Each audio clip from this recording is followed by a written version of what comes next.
안녕하세요. 저는 올해 72세가 되는 여자입니다. 그동안 많은 분들의 사연을 들으며 참 많은 것을 느꼈습니다. 때로는 울기도 하고 때로는 통쾌함을 느끼기도 했지요. 어쩌면 사람 사는 게 다들 그렇게 우여곡절이 많은지. 그렇게 사연을 듣기만 하다가 어느 날 큰 딸아이가 제 사연을 소개하면 어떻겠냐는 말에 이렇게 사연을 보내게 되었습니다. 다들 갑갑하기만 한 삶에서 제 사연을 통해 작은 희망이라도 가지실 수 있길 바라며 이야기를 시작하려고 합니다. 저는 20살 때 당시 32살의 남편과 결혼했습니다. 나이 차이가 많이 나는 결혼이었는데 당시 시아버지가 제 친정에 지참금 조로 큰돈을 주면서 결혼하게 되었습니다. 남편의 집안은 무척 잘 사는 집안이었어요. 대대로 물려받은 땅이 많아 부유했고 집안에 일하는 사람도 무척 많았습니다. 거기다 남편은 사업 수완이 좋았어요. 결혼한 지 얼마 되지 않아 시아버지가 돌아가시고 재산을 물려받은 남편은 가지고 있던 땅을 모조리 팔아 돈을 마련하여 사업을 시작했지요. 사업은 정말 잘 됐어요. 처음 결혼했을 때는 그저 땅 좀 많은 지방의 유지 정도였지만 서울로 이사해 사업을 시작한 뒤로는 돈 말을 날이 없었지요. 이런 말을 들으면 돈이 많으니 행복했겠거니 생각하겠지만 저는 전혀 행복하지 않았어요. 그건 바로 가정에 무관심한 남편 때문이었습니다. 남편은 집안일에 정말 관심이 없었어요. 슬아의 딸이 둘이나 있었는데 한 번을 안아주는 법 없이 먼 발치에서 무심한 표정으로 힐끗 보는 게 전부였을 정도니까요. 매일 회사 일이 바쁘다며 새벽까지 집을 나섰다가 자정이 다 되는 시간에 집에 들어오는 일이 반복되었어요. 그러다가 월말이 되면 무슨 월급 주듯이 생활비만 건네는 게 다였죠. 저는 그냥 집에서 살림하는 가정부나 다름없었지요. 게다가 그것만이 아니었어요. 남편은 둘째 딸이 태어나자 무관심한 남편에서 폭력적인 남편으로 변해버렸습니다. 그래도 둘째가 태어나기 전에는 살갑지는 않아도 말을 거칠게 하거나 손찌검을 하는 일은 없었어요. 그냥 집에 무슨 일이 일어나도 무덤덤하게 아무 반응도 안 할 뿐이었죠. 하지만 둘째가 태어나고부터는 사람이 점점 바뀌기 시작하더라고요. 항상 술을 입에 달고 살았어요. 맨정신으로 집에 들어오는 날은 손에 꼽을 정도였지요. 그렇게 집에 들어오면 항상 저를 앉혀놓고 온갖 저주를 퍼부었어요. 사업은 점점 커져가는데 물려줄 아들이 없으니 대체 어쩔 거냐며 기껏 큰돈 들여 데려왔는데 아들 하나 못 낳는 병신이라고 절 몰아세웠죠. 그러다가 화가 북받치기라도 하면 손찌검까지 했어요. 그렇게 저는 남편에게 다시 없을 죄인이었고 그런 남편의 화를 피하기 위해 정말 죽은 듯이 지내야만 했어요. 그렇게 몇 년인가를 살다 보니 사람이 망가지기 시작하더라고요. 가슴에 삭힌 화가 마음을 갉아먹기 시작했어요.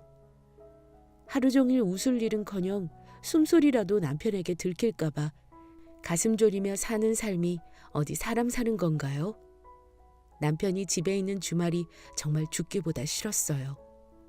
그렇게 하루하루 피가 마르는 삶을 살다 보니 없던 병까지 생기더군요.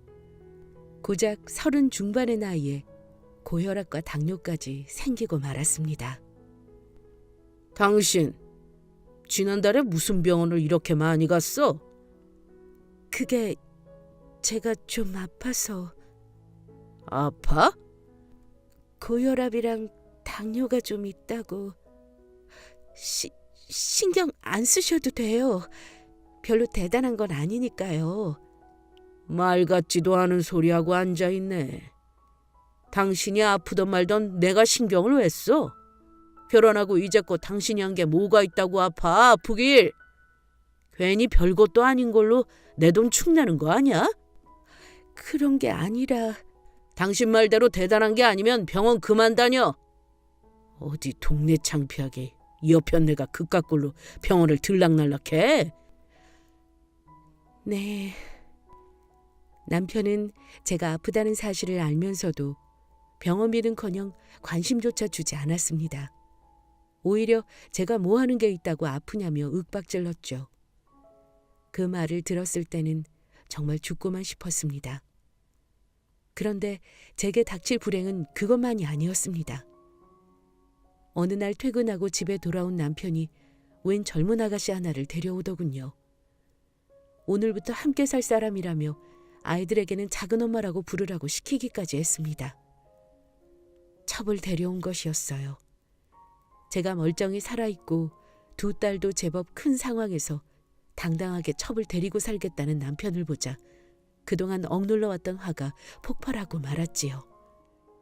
당신, 제가 이렇게 멀쩡하게 살아있는데 어떻게 집안에 다른 여자를 데려올 수가 있어요? 뭐? 이게 어디다 대고 큰 소리야, 큰 소리가. 당신이 제대로 구실을 못하니까 데려온 거 아니야. 집안일에는 눈꽃만큼도 관심 없는 사람이 제가 제 구실을 하는지 못하는지 어떻게 알아요? 그깟 집안일 하는 걸로 유세야? 그딴 건 사람 시켜서 해도 되는 일이잖아. 능력이 없어서 집안일이나 하는 주제 어디서 말댔구야?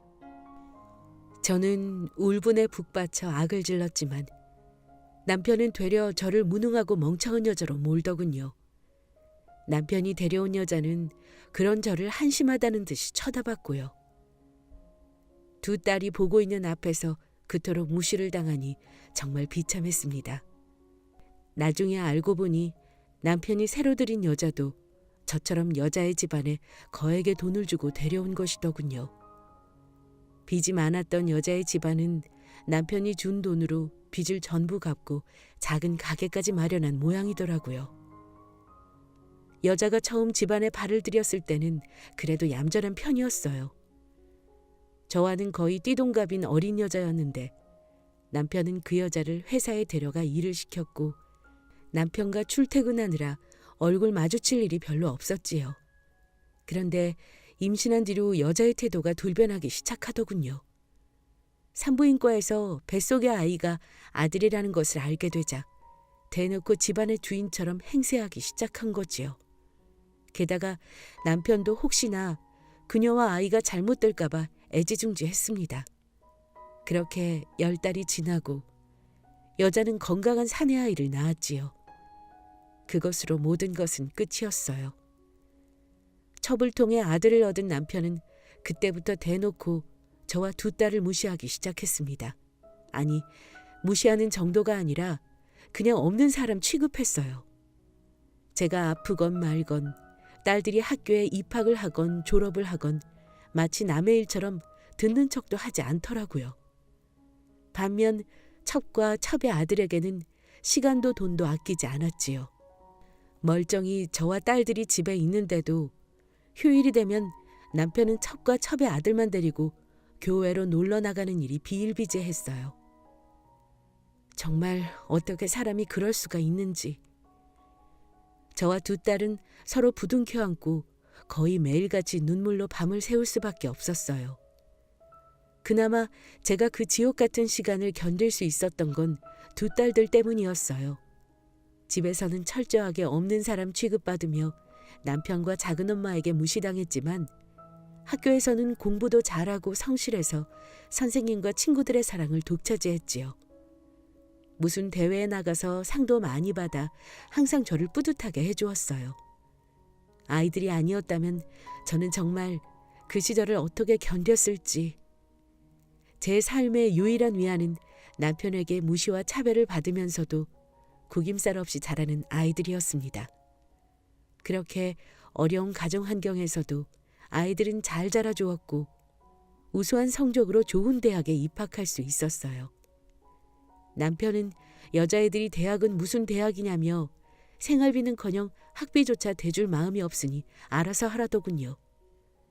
다행히 남편이 그렇게 나올 줄 알고 있었던 딸들은 장학금에 아르바이트까지 해가며 남편에게 한 푼도 손 벌리지 않고 대학을 다녔습니다. 정말 기특하고 장한 딸들이지요. 그러던 어느 날 마른 하늘에 날벼락 같은 일이 벌어지고 말았습니다. 남편이 회사에서 갑자기 쓰러졌다는 것이었어요. 그간의 제 삶과 딸들이 겪었던 고통을 생각하면 남은 정이 없을 줄 알았는데 미운 정도 정이라고 그동안 살아온 세월이 있다 보니 어쩔 수 없더라고요. 남편이 쓰러졌다는 이야기를 들었을 때는 저도 모르게 가슴이 덜컥 내려앉는 것 같았거든요. 뇌출혈로 쓰러진 남편은 병원에 도착하자마자 긴 시간 동안 대수술을 받았어요. 저는 수술실 앞에서 초조한 마음으로 내내 가슴 졸이며 기다렸지요. 하지만 그 여자는 코빼기도 보이지 않더군요. 제가 분명 병원으로 오면서 상황을 다 설명했는데도 말이지요. 그렇게 길고 긴 수술을 받았지만 남편은 결국 깨어나지 못했어요. 황망한 가운데서 장례식을 치르고 남편을 보내는데 그와 살았던 시간이 무슨 꿈처럼 떠오르더라고요. 기억나는 것 중에서 좋은 건 하나도 없었지만 막상 그런 남편이 떠났다고 생각하니 허망했어요. 하지만 한편으로는 한결 마음이 놓이는 것도 있었어요. 저도 이제는 조금 어깨를 펴고 사람처럼 살 수 있을 거라 기대도 했지요. 하지만 그게 그렇지가 않더라고요. 남편이 죽고 돈을 벌어올 사람은 없었지만 저는 별로 걱정하지 않았어요. 남편이 일궈놓은 사업이 워낙 크기도 했고 사망보험금만 해도 제법 많았거든요. 그것만 가지고서도 충분히 아이들을 결혼시키고 남은 제 인생도 살아갈 수 있을 정도였지요. 그런데 막상 돌아가는 상황은 그게 아니더군요. 어째서인지 회사는 첩의 남동생에게 넘어가 버렸고 남편의 사망보험금은 죄다 첩의 아들에게 돌아가지 뭐예요. 저는 너무 어처구니가 없고 화가 나서 여자를 찾아가 따졌지요. 지금 이게 뭐 하는 거야? 회사는 왜 당신 동생이 갖고 보험금은 왜 당신 아들이 갖는 거냐고. 어머? 언니 왜 이래요? 제 동생이 회사를 맡게 된 것도 우리 아들이 보험금을 받는 것도 다 언니 남편이 한 일이잖아요. 왜 애먼 저한테 와서 이러세요? 그게 다 남편이 한 일이라고? 그럼요. 언니는 참, 내가 무슨 재주가 있다고 그런 일을 했겠어요? 제 명의로 된 건 하나도 없는데 괜히 억울하다고 저한테 이러지 마세요. 그럼 나랑 우리 딸들은 어떻게 하라고? 이제부터 어떻게 살라고? 참나. 언니, 누가 들으면 졸지에 거지라도 된 줄 알겠네요. 언니 집은 있잖아요. 집값이 얼만데 저한테 와서 엄살이세요? 오히려 고작 사망보험금밖에 못 받은 제가 더 불쌍하다고요. 남편이 그랬다는데 정말 할 말이 없더군요. 그 빌어먹을 인간은 죽을 때까지도 저와 딸들에 대한 생각은 조금도 하지 않았던 거죠.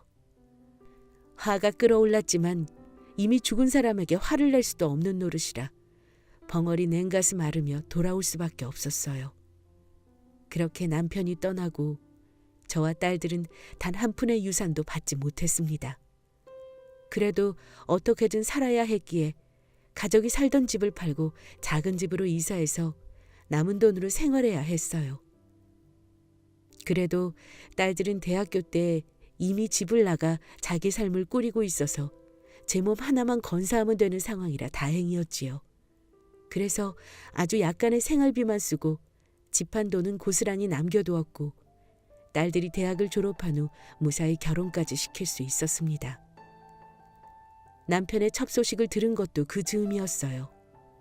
알고 보니 여자는 처음부터 그녀의 동생을 이용해 야금야금 회사를 먹어갔고 남편이 죽기 얼마 전 아예 회사를 집어삼킨 것이더군요. 남편의 사망보험금도 남편이 든 것이 아니라 죄다 그 여자가 들어놓은 것이었어요. 남편이 죽으면 보험금을 죄다 자기 아들이 받도록 하기 위해서였겠지요. 남편은 그 여자와 여자의 동생이 꾸민 음모를 뒤늦게 깨닫고는 화병으로 쓰러졌던 것이었어요. 모든 사실을 알게 된 저는 잘나가는 변호사인 큰 사위에게 자초지정을 얘기했어요. 소송이든 뭐든 해서 그 여자에게 빼앗긴 저와 두 딸의 삶을 되찾고 싶었거든요. 하지만 얼마 후 큰 사위가 소송으로 재산을 돌려받기는 어려울 것 같다고 하더라고요. 이리저리 알아보니 당시 회사가 넘어간 것도 적법한 절차였고 보험금 같은 경우도 가입한 의도야 어찌 되었든 그것을 법적으로 빼앗을 방법도 없다는 것이었어요. 억울한 마음에 눈물만 흐르더군요. 식모나 가정부 취급을 받으며 살아온 지난 세월, 때로는 손찌검까지 당하면서도 끝끝내 버텨온 지난 제 삶이 아무런 보상도 받을 수 없다는 사실이 너무 억울했어요. 제가 받아야 할 보상을 가로챈 그 여자가 원망스러웠지요. 그렇게 원통한 마음으로 몇 날 며칠 울분을 터뜨리다가 결국 건강까지 악화되고 말았어요. 남편의 무시로 30대 중반에 얻은 고혈압과 당뇨가 문제였던 거지요. 그렇게 저 혼자 병원에 다니며 시름시름 앓는 모습을 보다 못한 큰딸에게서 어느 날 전화가 왔어요. 엄마 이제 나랑 같이 살자. 이제부터는 내가 모실게. 일 없다. 아들도 아니고 딸네 집에 무슨 염치로 얹혀 살겠니? 엄마는? 엄마 건강도 안 좋은데 어떻게 혼자도. 그렇게 혼자 있다가 무슨 일 생기기라도 하면 어쩌려고. 내 몸은 내가 제일 잘 안다. 30대부터 있었던 병이야. 이제 와서 이런 걸로 어떻게 되지 않으니 걱정하지 마라. 엄마, 제발 내 말 좀 들어. 남편한테도 이미 다 얘기해놨어. 남편도 엄마가 집에 계시는 게 좋대. 아이들도 외할머니 보고 싶어 한다고. 그러니까 고집 부리지 말고 같이 살자. 어? 평생 그렇게 고생하면서 우리 키웠는데 나한테도 효도할 기회를 좀 줘야지. 전화기 너머로 큰딸의 목소리를 들으며 펑펑 울었습니다. 남편 복은 없었어도 아들은 못 낳았어도 딸만큼은 정말 잘 키웠구나.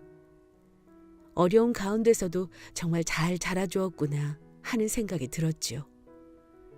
고통스러웠던 지난 삶에 돈으로는 보상받지 못했지만 자식으로 모두 보상받은 기분이었어요. 그 후로도 저는 거듭 따로 살겠다고 했지만 나중에는 아이의 큰 사위와 손자들까지 데리고 와 설득하는 큰딸을 이기지 못하고 이사를 하게 되었지요. 큰딸네 집으로 이사하는 날엔 사위까지 휴가를 내고 찾아와 도와주었어요. 할머니 혼자 사는 집인데도 무슨 짐이 그렇게 많은지 손이 많이 필요하더라고요. 옛날부터 뭐 하나 생기면 쉽게 버리지 못하는 성격 탓에 오래된 물건들이 많았는데 큰딸과 사위는 모두 버리라더군요. 저는 아직 쓸만한 가전제품이나 세월이 묵은 그릇들은 가져가도 되지 않겠냐고 했지만 큰딸은 필요하면 새 걸로 살 테니 남편과 인연 있는 물건은 죄다 버리라더군요. 큰딸의 말도 맞다 싶어서 옛날 물건들을 찾아 하나하나 버리기 시작했어요. 그런데 창고처럼 쓰던 작은 방구석에서 낡은 상자가 하나 나오더군요. 분명 제가 가져다 둔 걸 텐데도 전혀 기억이 없어 뭐가 들었나 싶어 상자를 열어보았더니 몇 권이나 되는 남편의 일기장이 들어있었습니다. 남편은 집안일에 전혀 관심을 두지 않았어요. 그저 집 회사였죠. 하지만 일기장에 빼곡하게 적힌 것들은 모두 저와 가족에 관한 것들이더군요. 제가 큰애를 가졌을 때의 일이나 입덧으로 고생하던 때의 일, 첫째 딸이 처음으로 걸었을 때의 일이나 둘째가 부렸던 재롱 같은 것들을 일기에 적었더라고요.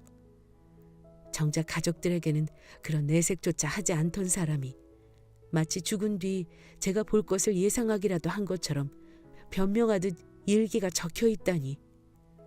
한편으로는 화가 나면서도 다른 한편으로는 조금 씁쓸하기도 했지요. 어쨌든 남은 일기를 좀 더 볼 생각으로 상자는 버리지 않고 큰딸이 사는 집으로 가져왔어요. 그리고 며칠에 걸쳐 하나하나 읽었어요. 사실 그 뒤로 별 내용은 없었어요.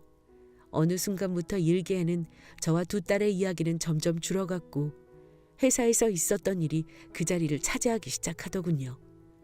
그렇게 지루한 일기가 이어지다가 남편이 죽기 얼마 전에 쓴 일기를 보게 되었습니다. 내가 실수했어, 여보. 그 마녀 같은 여자를 믿고 처남을 회사에 들인 것이 실수였네. 그토록 치밀하게 계획했다니. 그 마녀는 빚을 갚을 지참금만이 아니라 처음부터 내 회사까지 노리고 접근한 것이었어. 이제는 돌이킬 수도 없네. 회사를 되찾을 방법도 마녀와 마녀의 동생을 처벌할 방법도 없게 됐어, 여보.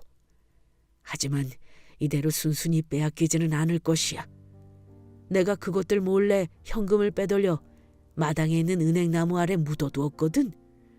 그것은 남은 우리 가족의 마지막 희망이 돼줄 거야. 내가 없어도 꼭 우리 가족 행복하길 살길 바래. 내 잘못은 지옥에서 벌 받을게. 정말 미안해. 우리 딸들 너무 보고 싶을 거야. 일기를 읽는 내내 손이 부들부들 떨리더군요. 그 여자가 처음부터 회사를 노리고 접근했다는 것도 충격적이었지만 남편이 남은 가족을 위해 남겼다는 돈이 있다는 사실을 믿을 수가 없었지요. 저는 곧장 큰딸 내외에게 일기장을 보여주었습니다. 이게 정말일까? 아빠 사업이 잘 되긴 했다지만 무슨 현금을 빼돌려? 그게 가능해? 니네 아빠는 마지막으로 우리에게 잘못을 뉘우치고 목숨 걸고 돈을 빼돌렸나 보다. 바보 같은 인간. 계속 눈물만 나오더군요. 하지만 문제는 그것이 있다는 장소였습니다. 생활비를 마련하기 위해 집을 판 지 벌써 10년도 넘었거든요. 근데 그 집이 아직 그대로 있을까? 엄마는 그때 누구한테 집 팔았는지 기억해? 얼굴이야 보면 기억하겠지. 하지만 집이 그대로 있을지는 모르겠어. 따로 연락하거나 한 건 아니니까. 그럼 우리끼리 이러지 말고 직접 가보자. 다음 날 저는 큰딸 내외와 함께 예전에 살던 집을 찾아갔습니다. 다행히 집은 그대로 있더군요. 초인종을 누르니 예전에 집을 사셨던 할아버지가 나오시더군요. 80이 넘은 연세셨는데도 보자마자 저를 알아보시더니 웬일로 찾아왔냐고 하시더군요. 달리 변명한 말을 준비하지 않았던 제가 우물쭈물하고 있으니 옆에 있던 사위가 나섰습니다. 집사람이 무슨 바람이 불었는지 아이들에게 자신이 어렸을 때 받았던 성적표와 상장을 찾고 싶다고 하더라고요. 그걸로 아이들 공부하는데 자극 좀 받으라고요. 마당 어디에 묻었다는데 혹시 찾아봐도 될까요? 능청스럽게 거짓말을 하는 사위와 따로 얘기한 것도 없이 장단을 맞추는 큰딸을 보니 저도 모르게 웃음이 나더군요. 두 사람의 거짓말에 할아버지는 편히 찾으라며 삽까지 내어주시고는 안으로 들어가셨고 우리는 곧바로 현금이 묻혀있다는 은행나무 아래를 뒤지기 시작했습니다. 사위는 삽으로 땅을 파고 저와 큰딸은 가져온 호미로 주변을 팠지요. 하지만 남편이 숨겼다는 상자는 나오지 않더군요. 그렇게 1시간쯤 땅만 파다 보니 남편이 일기장에 거짓말을 쓴 건 아닌가 하는 생각이 들더군요. 일기장 전체가 마치 우리에게 변명을 하는 것 같은 내용이었으니 마지막엔 그런 거짓말을 쓴 게 아닐까 하고요.